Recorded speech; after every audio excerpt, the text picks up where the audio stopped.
Clock का question direct आ गया ना भाई साहब। जितना पढ़ा था, ज्यादा नहीं पढ़ाया था, थोड़ा सा पढ़ाया था। मतलब क्लॉक्स पढ़ाए थे, बाइनरी लॉजिक पढ़ाया था, एक सेक्शनल अटेम्प्ट करके बताया था, सब बहुत कुछ सेम आ गया। बाइनरी लॉजिक का एक क्वेश्चन डायरेक्ट। क्लॉक में क्या पढ़ाया था भाई साहब? क्लॉक में क्या पढ़ाया था? क्लॉक में पढ़ाया था कि 22 बार जो है 90 डिग्री बनता है 12 घंटों में। डायरेक्ट उस पर सवाल आया था कि 24 घंटे में 44 टाइम्स बनेगा। नहीं विश्वास है, ऊपर आई कार्ड पे बटन में आपको क्लॉक वाला लेक्चर मिल जाएगा, जाके देख लेना। और अभी हमारे पास ऑलमोस्ट 6 दिन और है, उसमें कम से कम 5 से 6 वीडियोस लाने की कोशिश करूंगा। डायरेक्ट क्वेश्चंस आए हैं भाई साहब, नोट्स है, तो आप कुछ बोल भी नहीं सकते भाई साहब। जाके देखो यार, देखो कल ही बाइनरी लॉजिक पे डाला था, एक क्वेश्चन आया था, इजी क्वेश्चन था वो वाला।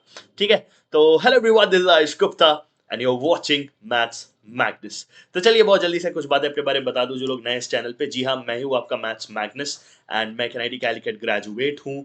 ठीक है, जे मेंस को मैंने 97.95 परसेंटाइल से क्रैक किया था। 2023 के डीएलआर सेक्शन में 99.71 परसेंटाइल, और 3 साल का मेरा टीचिंग एक्सपीरियंस होने जा रहा है।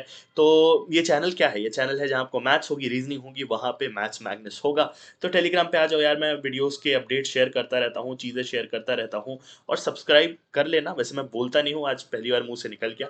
मन हो तो कर लेना, बस इसीलिए क्योंकि अगले 6 दिन में बहुत सारी वीडियोस आने वाली है। ठीक है, तो सबसे पहले शुरू करते हैं। लास्ट टाइम भी अगर आपको याद होगा, 6 दिसंबर वाले का भी स्लॉट 1 का पूरा एनालिसिस मैं लेकर आया था। इसमें भी मैं कम से कम वादा करता हूँ 25 से 30 क्वेश्चन बता कर जाऊंगा। ठीक है, 25 से 30 क्वेश्चन बता कर जाऊंगा। चले स्टार्ट करते हैं यार वीडियो को। चलो सबसे पहले आते हैं ब्लड रिलेशन वाले क्वेश्चंस पे। तो आपको याद होगा 2 ब्लड रिलेशन के क्वेश्चन थे, यस और नो? थे कि नहीं भाई? थे। तो इसमें अगर आपको याद होगा, एक का आंसर वाइफ था, दूसरे का आंसर ग्रैंड डॉटर था, है ना? उसमें एक फैमिली ट्री बनानी थी, और ये सब तो आपको याद होगा। तो एक का आंसर वाइफ था, एक का आंसर ग्रैंड डॉटर था। चलिए नेक्स्ट क्वेश्चन को देखते हैं। क्लॉक। भाई साहब ये मैं क्या बोला था, सेम क्वेश्चन है। नहीं विश्वास होता है, आई बटन पे चले जाओ, नहीं तो मेरे मैथ्स मैग्नस का चैनल खोल लो यार, उस पर देखो। सेम क्वेश्चन आया है, सेम क्वेश्चन। ठीक है, मतलब वैसे भी अगर कोई क्लॉक पढ़ाएगा तो ये चीजें पढ़ाएगा ही, बट मैंने भी पढ़ाया है, बस वो बोल रहा हूँ। ठीक है, 7 से 8 बजे का बीच में कब बनता है, वो कब कोइंसाइड होता है? यानी कि वो बोल रहा था कि आवर हैंड और मिनट हैंड कब कोइंसाइड होंगे। भाई ये क्वेश्चन पता है ऑप्शन से करने वाला था, पता है क्यों? क्योंकि देखो उसमें ऑप्शन कैसे थे, 740, 742। भाई एक बात बताओ, 742 जब बजेगा, तो 742 पे जो 7 का हाथ होगा वो 8 से पहले होगा। 42 कब बजेगा? जब ये 8 के उधर चला जाएगा। 42 देखो, जब 40 बजता है, जब 7:40 होता है, तो वो जो मिनट हैंड होता है वो 8 पे होता है, राइट? घड़ी की 8 पे होता है। तो अगर 7 से 8 बजे के बीच पूछा है, तो 42 पे कैसे कोइंसाइड करेगा, और इवन एग्जैक्ट 40 पे भी कैसे कोइंसाइड करेगा?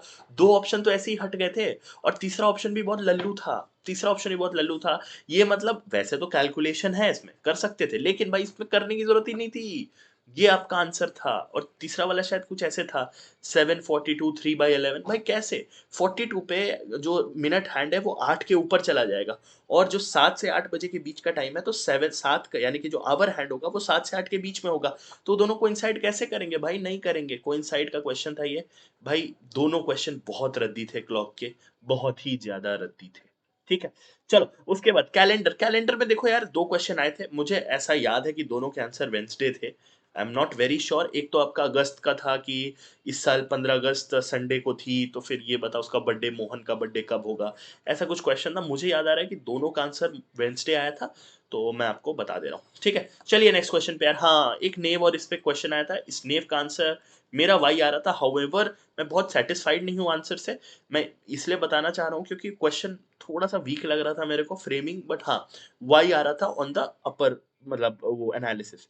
एक क्वेश्चन था ये वाला, अब देखो उसमें मैंने स्टार मारा यार। ये वाला क्वेश्चन मुझे बहुत गलत लग रहा था, क्योंकि भाई कोई वो नहीं था, प्रॉपर अरेंजमेंट नहीं था। पता नहीं क्यों गलत लग रहा था। आंसर मेरा ई आया है, आप लोग चैट बॉक्स में जरूर बताना आप लोग का क्या आंसर आया है। उसमें पूछा था फर्स्ट रैंक पे कौन होगा, वो रैंकिंग करनी थी ना, फेवरेट सब्जेक्ट और वैसे की। हाँ, तो इसमें मुझे लग रहा था कि कंक्लूसिव स्टेटमेंट्स नहीं थे एलआर में, इस वाले अरेंजमेंट में।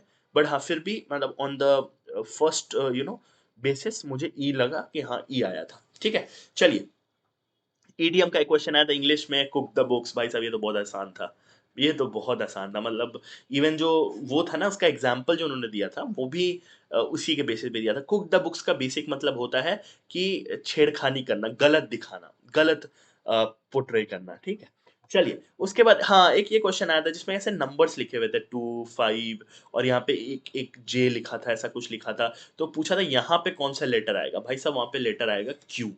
वहाँ पे लेटर आएगा क्यू। ठीक है, इसका आंसर क्यू था। उसमें क्या बेसिकली क्या करना था? नंबर्स का सम लेना था। मान लो यहाँ पे कुछ नंबर्स थे, इनका सम है ना 17 आ रहा था और अगर आप देखोगे इंग्लिश अल्फाबेट में 17 नंबर पे क्यू आता है, 18 नंबर पे आर आता है ना? तो जो लोगों को इजोटी वाला ट्रिक पता है ना, उनके लिए तुरंत था, नहीं तो लिख के फटाफट कर सकते थे। और मुझे ऐसा याद सा आ रहा है कि दो जगह पे आंसर क्यों थे। एक और क्वेश्चन था जहाँ पे अरेंजमेंट किया हुआ था, अगर आपको याद होगा कि वो P Q R S T ऐसे सब सर्कल में बैठे थे, याद है? ऐसा वो मैंने इंक्लूड नहीं किया है वैसे तो, बट मुझे अब एकदम से याद आ गया तो मैंने डिस्कस कर दिया। वो एक सर्कुलर अरेंजमेंट का सवाल था, उसमें भी जो क्वेश्चन था ना, उसका आंसर क्यों आ रहा था मुझे अच्छे से याद है, दो जगह पे मैंने क्यों मार्क किया है। तो सर्कुलर अरेंजमेंट वाला जो क्वेश्चन था उसका आंसर भी मेरा क्यों आ रहा था।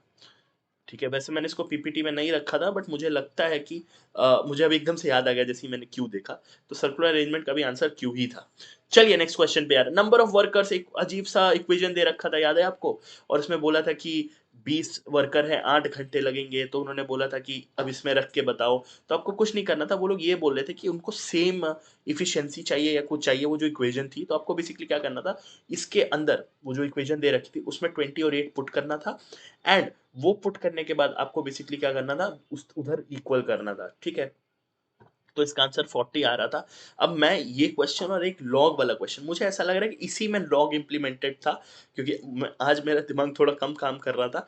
ठीक है, तो मुझे एग्जैक्टली exactly याद नहीं है, बट कुछ 1 प्लस 2 log 2 base 10 ऐसा कुछ बन रहा था लास्ट में। 1 प्लस 2 log 2 base 10, ये भी एक आंसर था। अब ये इसी में था, क्योंकि इससे भी आंसर 40 आ रहा है। ठीक है, 1 प्लस 2 log 2 base 10 से। तो प्लीज यार कमेंट में बताना कि इसमें भी लॉग का ही था क्या, ये उसी का आंसर है क्या? क्योंकि एक था जिसमें लॉग जो है वाला इक्वेशन दिया हुआ था, लॉग का क्वेश्चन था, और लास्ट में 1 प्लस 2 log 2 base 10 बन रहा था। तो बेसिकली आपको क्या करना था कि 1 को log 10 base 10 लिख लेना था, है ना? और ये 2 का पावर 2 हो जाएगा, 4 हो जाएगा। तो log 10 base 10 plus log 4 base 10, log 40 base 10, और उधर पे log m base 10 था। हाँ, शायद इसी में आ रहा था यार, 40 आ रहा था आंसर। ठीक है, उसके बाद एक क्वेश्चन था कि फ्लाई हाई में हाई क्या है? तो मैंने तो देखो यार एडजेक्टिव मार्क किया। मैं इंग्लिश का टीचर नहीं हूँ, बट मैं जब भी डिस्कस करता हूँ क्यू आर या क्यू ए या एल आर, तो मैं बता देता हूँ। तो मुझे लगता है हाई एडजेक्टिव होना चाहिए, क्योंकि फ्लाई तो वर्ब है, उसको वो और इन्हांस कर रहा है, बता रहा है कि कैसे फ्लाई कर रहा है। जैसे आप कहते हो कि ही डांसेस स्मूथली, तो स्मूथली एडजेक्टिव हो जाता है, राइट? तो फ्लाई हाई मेरे हिसाब से एडजेक्टिव हो सकता है। चलिए, एक लड्डू वाला क्वेश्चन था यार। लड्डू वाले क्वेश्चन बोलता है 10 लड्डू हैं, उसको रखेंगे तो कितना वॉल्यूम आएगा? देखो यार, ये स्फेरिकल लड्डूस थे, अगर आपको याद होगा तो। स्फेरिकल, ठीक है। और स्फेरिकल लड्डू के लिए आपको वॉल्यूम निकालने के लिए फॉर्मूला क्या होगा? 4/3 पाई आर क्यूब। और देखो एक चीज याद रखना, यहाँ पे 10 लड्डू थे तो 10 से मल्टीप्लाई करना मत भूलना।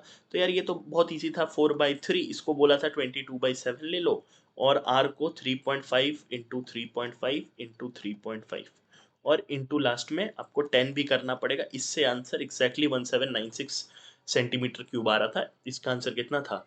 1796 सेंटीमीटर क्यूब लड्डू का आंसर। ठीक है, चलिए उसके बाद बी का शेयर की अगर बात करते हैं, बी के शेयर की बात करते हैं, तो बी के शेयर का एक क्वेश्चन था, अगर आपको याद होगा, ए बी सी वो लोग अपना पैसा लगाते हैं और फिर प्रॉफिट का वो करते हैं। देखो यार, ये वाले क्वेश्चन का ना आंसर मेरा डायरेक्ट नहीं आ रहा था, लेकिन मैंने यहाँ पे लॉजिक क्या लगाया, मैंने पहले उसका शेयर निकाला। मैंने पहले उसका शेयर निकाला जो इनिशियल रेशियोज थी, तो उससे शायद 32,000 आ रहा था। ठीक है, और बाद में मैंने देखा कि बी ने अपना शेयर बढ़ाया, तो अगर बी ने शेयर बढ़ाया है तो प्रॉफिट में भी उसका शेयर ज्यादा हो जाएगा। तो 32 से बड़ा एक ही ऑप्शन था, 35। तो मैंने इसलिए इसका 35 मारा। इसका भी आप लोग मुझे बताना यार कि आंसर क्या आ रहा था, बट मुझे ऐसा फील हो रहा है कि 35,000 ही इसका आंसर था।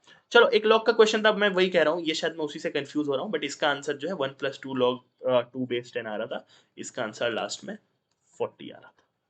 ठीक है, चलिए नेक्स्ट पे चलते हैं यार। हाँ, अब यहाँ पे दो क्वेश्चन थे कॉज एंड इफेक्ट के। अब देखो, पहले वाले में था कि प्राइसेस बढ़ी हैं क्योंकि रेनफॉल अनएक्सपेक्टेड हुआ है। अब देखो यार, रेनफॉल अनएक्सपेक्टेड होगा तो ये इफेक्ट होगा, है ना? सॉरी, ये कॉज होगा, माफ करना, इफेक्ट नहीं, कॉज होगा, क्योंकि कोई कारण है ना। पहले रेनफॉल जो है ज्यादा हो गया तो फसल बर्बाद हो गई, है ना? फसल बर्बाद हो गई तो प्राइसेस बढ़ गए। तो भाई सेकंड कॉज था, वन इफेक्ट था। सिमिलरली इसमें भी देखो, कंपनी को स्टेटमेंट 2 में प्रॉफिट हुआ था, तो उन्होंने बोनस बांट दिया। कंपनी बोनस कब बांटेगी? जब उसको कुछ प्रॉफिट हो रहा होगा, जब उसको है ना इन्वेस्टमेंट आएगा तभी ना। तो दोनों का आंसर मेरे हिसाब से statement 2 is a cause, statement 1 is a effect. क्योंकि कुछ हो रहा है तो ही पहला वाला इफेक्ट हो रहा है, मतलब कुछ कॉज है तो स्टेटमेंट 2 में कॉजेस थे और स्टेटमेंट 1 में इफेक्ट था। ठीक है, चलो। ओके, एक क्वेश्चन था कि गवर्नमेंट को क्या करना चाहिए? बहुत ज़्यादा जो है डस्ट हो गया है, बहुत ज़्यादा गंदगी हो गई है ना? फैक्ट्रीज़, कंस्ट्रक्शन, ऐसा करके क्वेश्चन था कि फैक्ट्रीज़, कंस्ट्रक्शन बंद ही कर दो जब तक पॉल्यूशन ठीक ना हो जाए। और दूसरे में था कि मास्क पहनो और लोगों को बोलो कि थोड़ा बाहर कम निकले। मेरे हिसाब से देखो यार, पहले वाला कई लोगों को लगेगा कि सही है कि भाई बंद कर दो, एक बार ठीक हो जाए तो फिर चालू कर देना। बट एकदम से तुम समझो, क्या फैक्ट्रीज़, कंस्ट्रक्शन बंद हो सकती है? मुझे तो नहीं लगता कर सकते हैं। ठीक है, वो कोविड में हुआ था, कोविड एक अलग चीज़ थी, फिर भी पूरी तरीके से बंद नहीं हुआ था। लोगों का बाहर निकलना, मास्क पहनना चालू हुआ था। तो मेरे हिसाब से ये थोड़ा-सा जो है ज़्यादा वो है कि जिसको काम नहीं है वो थोड़ा कोशिश करे बाहर कम ही निकले, ठीक है? जिससे गाड़ियाँ भी कम बाहर निकलेंगी तो उससे पॉल्यूशन भी घटेगा और इवन जो पॉल्यूशन ऑलरेडी है एनवायरनमेंट में, वो मास्क से बचेगा। तो आई थिंक इसका जो है ओनली स्टेटमेंट 2 जो है मेरे हिसाब से मतलब उसमें वो मतलब अलाइन्ड है, मतलब ओनली स्टेटमेंट 2 ही हो सकता है मेरे हिसाब से, तो मुझे ऐसा लगता है। चलिए, एक क्वेश्चन था, हाँ, एक क्वेश्चन था वो वाला यार, क्या नाम है कि एक सिक्योरिटी गार्ड है, वो यहाँ से यहाँ तक ट्रैवल करता है, तो मिड पॉइंट से उसका ट्रैजेक्टरी निकालो उस लाइन का।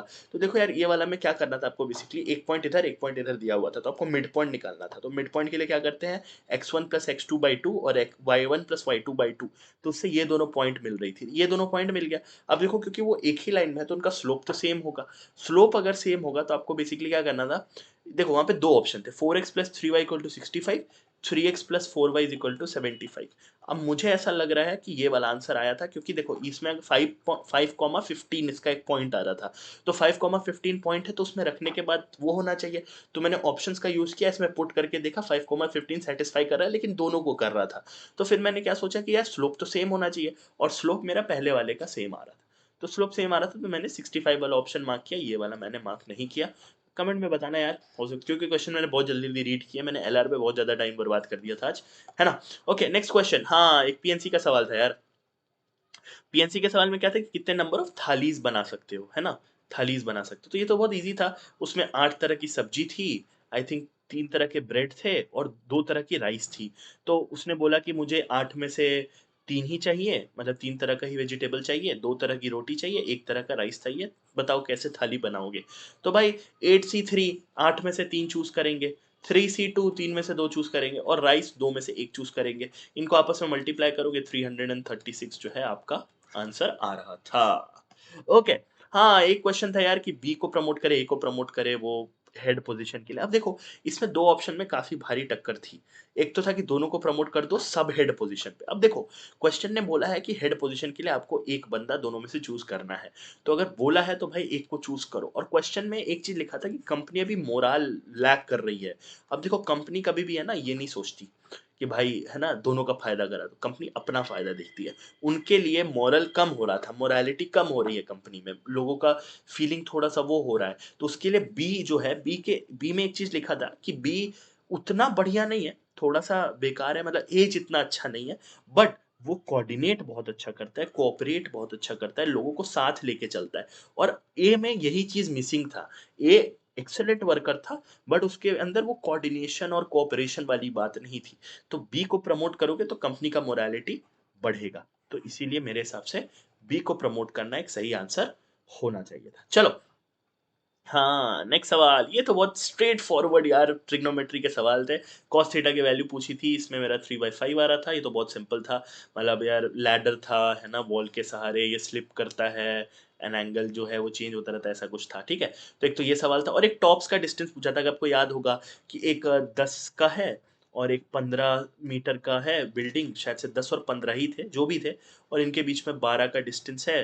तो देखो यार, ये तो 5 हो गया, और ये डिस्टेंस बिटवीन देयर टॉप पूछा था, तो 12, 5, 12 और 5, तो ये तो यार पाइथागोरन ट्रिपलेट है। पाइथागोरन ट्रिपलेट है 12, 5 और 13, है ना? तो ये आ जाएगा आपका सिंपल सा आंसर, टॉप्स का डिस्टेंस में 13 should be the correct answer. चलिए और देखते हैं और क्या रह गया। ओके, एक क्वेश्चन था, हाँ यार, डीआई, डीआई में आपको याद होगा एक क्वेश्चन था प्रोडक्शन के बारे में दिया था, बोला था 2018 से 2021 के बीच में किसका प्रोडक्शन सबसे ज़्यादा हाई करेगा। तो भाई ये तो बहुत ईज़ी था। तीनों में जो है न्यूमरेटर सेम आ रहा था, देखो, तीनों में न्यूमरेटर सेम आ रहा था, है ना? तो 30/40 दिस इज़ 75%, ये दिस इज़ 60% और दिस इज़ 50%, ऐसा ही था, यही ऐसी कुछ वैल्यूज़ थी। कार ए में क्या हो रहा था? कार ए में 30/40 था, मेरे को याद है। तो 30/40 सबसे ज़्यादा प्रोडक्शन में इंक्रीज़ हुआ था, तो इसका आंसर कार ए होगा। ठीक है? उसके बाद हाँ, एक एचसीएफ का क्वेश्चन था कि 2 नंबर हैं, उनका एचसीएफ जो है वो शायद 96 है, एक नंबर कुछ है ऐसा करके, दूसरा नंबर 2, 3 और मल्टीप्लिकेशन ऐसा कुछ है। फिर एक था कि क्या था? एलसीएम जो है वो शायद से हाईएस्ट 3 डिजिट नंबर है जो कि 16 का डिविजिबल है, और साथ-साथ क्या था? आई थिंक क्या था? और साथ-साथ वो भी होना चाहिए था, 3 से भी डिविजिबल होना चाहिए था। तो मेरा 960 आ रहा था वो नंबर एलसीएम, क्योंकि देखो 960 क्या है ना, 3 से भी डिविजिबल है और सबसे बड़ा 16 का वो है, मल्टीपल है जो कि 3 से भी डिविजिबल हो। इसके बाद आपको मिलेंगे 976, है ना? फिर मिलेगा आई थिंक कितना, सॉरी 976 एंड 992, हाँ, ये दोनों नंबर 16 से डिविजिबल थे।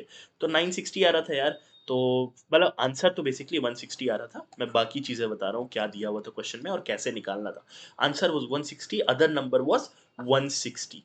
ठीक है? तो बहुत ईज़ी था ये वाला क्वेश्चन भी, एंड यस, यहीं तक है मेरे तरफ से तो। I think more than 25 questions मैंने डिस्कस कर दिए हैं। ठीक है? मैं देख लेता हूँ अभी कुछ और अपडेट कहीं से आया है क्या? ओके, नहीं।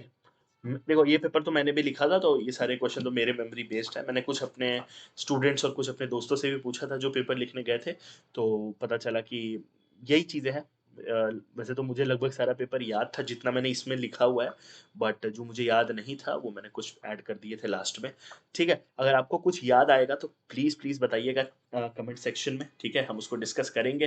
तो हाँ, इसका आंसर तो 160 था, बाकी चीज़ें हमने डिस्कस कर ली है। तो यार चलिए मिलते हैं फिर एक और नई वीडियो में एक और नए टॉपिक के साथ, और अभी मैं और चीज़ें लाने वाला हूँ। नेक्स्ट जो है हम टाइम एंड वर्क लाने वाले हैं, ठीक है? इसका बहुत डिमांड आया है, ठीक है? दूसरा कैलेंडर लाने वाले हैं, और बाकी अगर आपको कुछ चाहिए तो प्लीज़ हमें कमेंट बॉक्स में बताइए। बाकी तहे दिल से आप सभी का बहुत-बहुत धन्यवाद है। चैनल को प्यार देते रहिए। अभी स्नैप और ज़ैट दोनों बचा है। स्नैप 20 को क्रैक करेंगे और ज़ैट भी साथ-साथ क्रैक करते हुए चलेंगे। डिसीजन मेकिंग की एक वीडियो डली हुई है, ठीक है? वो जाके ज़रूर देखना। पूरा चैनल खंगाल लो ना, लास्ट के 6-7 ही वीडियो है, ज़्यादा नहीं है। लास्ट के 6-7 वीडियो खंगाल लो, बाकी प्यार दे देना यार, जो कि आप लोग देते ही हो। मिलते हैं एक और नई वीडियो में, एक और नए टॉपिक के साथ। Till then take care. Bye bye.